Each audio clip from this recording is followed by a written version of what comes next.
दोस्तों नमस्कार। आज आपका दोस्त जगदीश आकला एक बार फिर हाजिर है एक नई बात लेकर।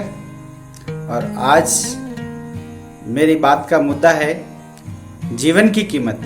जी हाँ दोस्तों, आज मैं आपके समक्ष जो बात कर रहा हूँ वो है वैल्यू ऑफ लाइफ। हमारे जीवन की क्या कीमत है दोस्तों, इस मुद्दे को लेकर मैं आज आपके समक्ष बात करूँगा। दोस्तों, कहा जाता है कि ये जीवन बड़ा अमूल्य है, बहुत मूल्यवान है, इसकी कोई कीमत नहीं आंकी जा सकती। लेकिन क्या इस जीवन में सचमुच में ये कीमती है? लोग समझ पाते हैं इस बात को? इस बात को लेकर मैं आपके समक्ष 2-4 मिनट बात कर रहा हूं दोस्तों। जब ये जीवन हमारे पास में है तो हम इसकी कीमत को नहीं समझ पा रहे। हमें समझ ही नहीं पा रहे कि हमारे पास में इतनी कीमती वस्तु है और इसका उपयोग हमें बहुत सोच समझ कर करना चाहिए। जी हाँ दोस्तों, कहते हैं कि इस जीवन में सच्ची खुशी पैसों से नहीं मिलती। जीवन में सच्ची खुशी वास्तव में रुपयों से नहीं मिलती, क्योंकि यदि रुपयों से खुशी मिलती तो मैं आपको उदाहरण के द्वारा बताऊंगा, तो फिर वो सारे व्यक्ति जिनके पास में धन है, बेशुमार दौलत है, वो सभी खुश होते हैं और जीवन में कहीं ना कहीं वो आत्महत्याएं भी नहीं करते हैं। बहुत सारे ऐसे उदाहरण हैं दोस्तों, जो बहुत धनवान व्यक्ति हैं, नामचीन व्यक्ति हैं, अच्छे पदाधिकारी हैं। कई लोग सुसाइड करके इस जीवन लीला को समाप्त कर देते हैं दोस्तों। तो फिर सच्ची खुशी है कहाँ? मुद्दा है ये दोस्तों। एक व्यक्ति बड़ा दुखी होकर एक संत के पास जाता है, एक महात्मा के पास में जाता है और महात्मा से पूछता है, महाराज मैं बहुत दुखी हूँ, जीवन में मेरे बहुत सारे कष्ट हैं और मेरे को लगता है कि मुझे ये जीवन लीला समाप्त कर देनी चाहिए। थक गया हूँ मैं इस जीवन से, तंग आ गया हूँ, परेशान हो गया हूँ। न मेरे पास में कोई धन है, न कोई सुख है, न कोई ऐशो आराम है। मुझे बस आप इजाज़त दें और मैं अपने जीवन लीला को समाप्त कर दूं, मैं अब जीना नहीं चाहता। संत ने पूछा, बेटा आखिर में बात क्या है? कि बोले, महाराज मैं अपने आप को निरर्थक महसूस करता हूँ। क्या वैल्यू है मेरी, क्या कीमत है मेरी? कहीं पर भी मेरे की कोई मान सम्मान नहीं, घर में कोई इज्जत नहीं, समाज में कोई इज्जत नहीं, पैसा नहीं। मैं जी के भी करूं तो करूं क्या? तो संत ने उससे कहा, बेटा मैं आज आपको एक चीज बताता हूं जो सुनो। आप कहते मैं बहुत गरीब हूं और मेरे जीवन की कोई कीमत नहीं है, तो मैं आपसे कुछ प्रश्न कर रहा हूं, आप मेरे प्रश्न का जवाब दें। और जब मैं आपसे किसी चीज की मांग करता हूं और यदि वो मांग मेरी पूरी कर देंगे तो बदले में मैं आपको कीमत दूंगा। व्यक्ति ने कहा, महाराज पूछिए कि बताइए। बोले, मैं एक व्यक्ति को जानता हूँ जिसे एक आँख की जरूरत है और तुम्हारे पास 2 आँखें हैं। तुम एक आँख उसे दे दो, वो बदले में तुम्हें इस एक आँख के 5 लाख रुपए देगा। बेटा ये एक आँख दे दो, तुम लखपति हो जाओगे एक ही रात में। उस व्यक्ति ने कहा, महाराज ये कैसे बात है, मैं अपनी एक आँख उसको कैसे दे सकता हूँ? मैं तो फिर अंधा कहलाऊंगा ना। तो कि जब शरीर की तब तुम्हारे को कोई वैल्यू ही नहीं है, जब तुम्हें लगता है कि तुम्हारे जीवन की कोई कीमत नहीं, तो इस आँख की क्या कीमत है?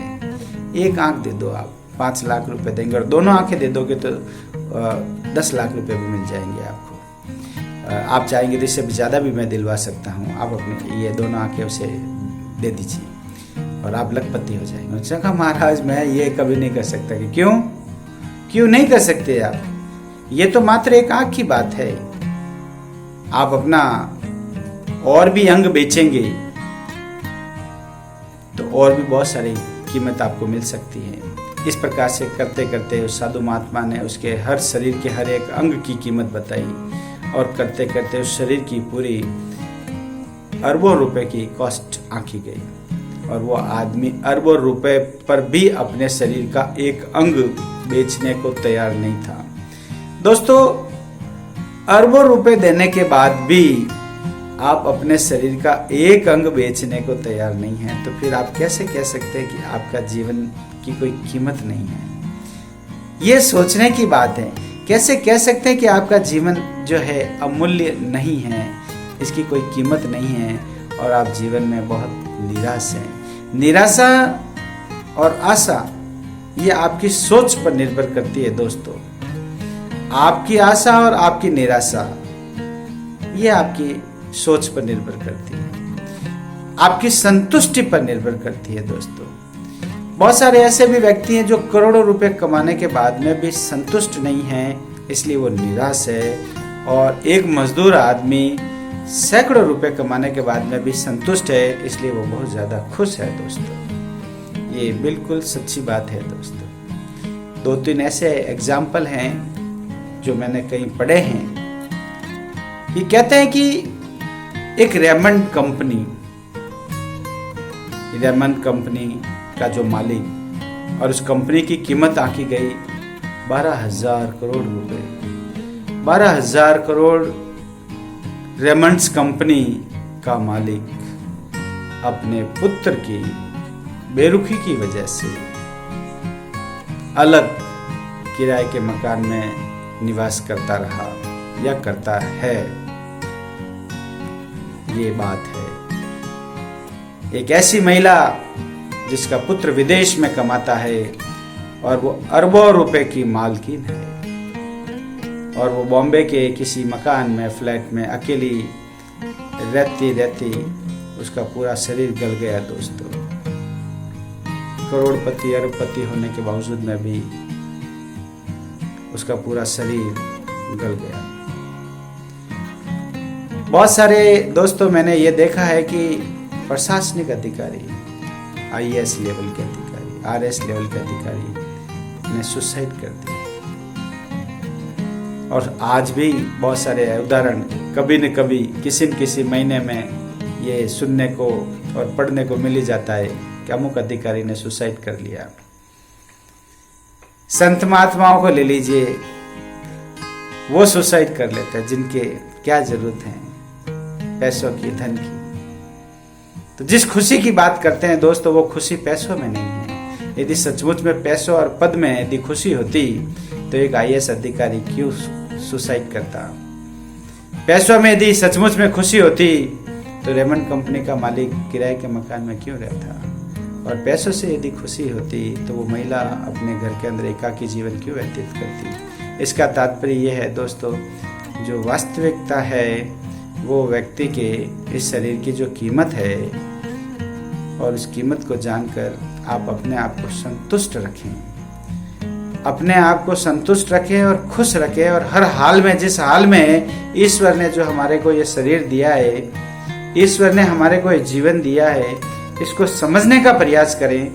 ये सचमुच में बहुत कीमती है और कई जन्मों के बाद ये मानव जीवन हमें प्राप्त हुआ।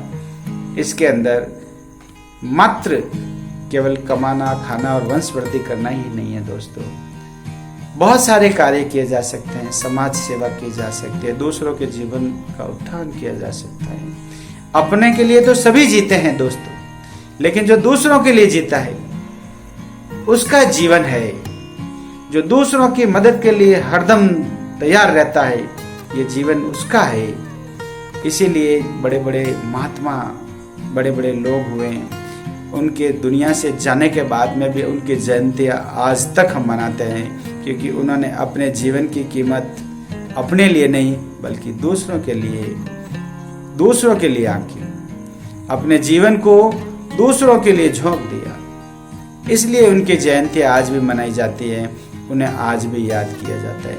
और जो मात्र अपनों के लिए जिए और जो जी रहे हैं, उन्हें तो उनकी खुद की पीढ़ियां भी याद नहीं रखती दोस्तों। मैं सच कह रहा हूं, किसी व्यक्ति के जाने के 1 साल, 2 साल, 5 साल के बाद में, जब तक 1, 2, 4 साल तक तो उनका फोटो घर के अंदर रखते हैं, फ्रंट जहाँ पर आप क्या कहेंगे लिविंग रूम है वहाँ पर, और धीरे धीरे वो फोटो पाते हैं, वहाँ से खसकती कहाँ चले जाती है और फिर उसको जल में बहा दी जाती है दोस्तों। कहने का मतलब ये है, यदि आपने अपने जीवन का सदुपयोग नहीं किया। यदि आपने अपने जीवन का सदुपयोग नहीं किया तो दूसरों को तो छोड़िए, आपके अपने भी याद नहीं रखेंगे। इसलिए अपने जीवन की कीमत को पहचानें, अपनी लाइफ को पहचानें, इसकी वैल्यू को समझें और इस जीवन को समर्पित कर दीजिए। जिस कार्य के लिए ईश्वर ने आपको भेजा है उस कार्य में लगा दीजिए और इसी जीवन के अंदर संभव हो एक अच्छे सद्गुरु की शरण में जाकर अपने मोक्ष की प्राप्ति कीजिए। दोस्तों, मेरी बात यदि आपको अच्छी लगी हो दोस्तों, इसको जरूर आगे फॉरवर्ड करें, अपने दोस्तों में शेयर करें और समझने और समझाने की कोशिश करें। अपने जीवन में संतुष्ट होने की कोशिश करें। पैसों में खुशी नहीं है, रुपयों को पाकर आज तक कोई खुश नहीं हो पाया। खुशी संतुष्टि में है, खुशी ईश्वर के नाम में है, खुशी दान करने में है, खुशी दूसरों के लिए जीने में है। यही मेरा मैसेज है दोस्तों। जय हिंद, जय भारत, नमस्कार।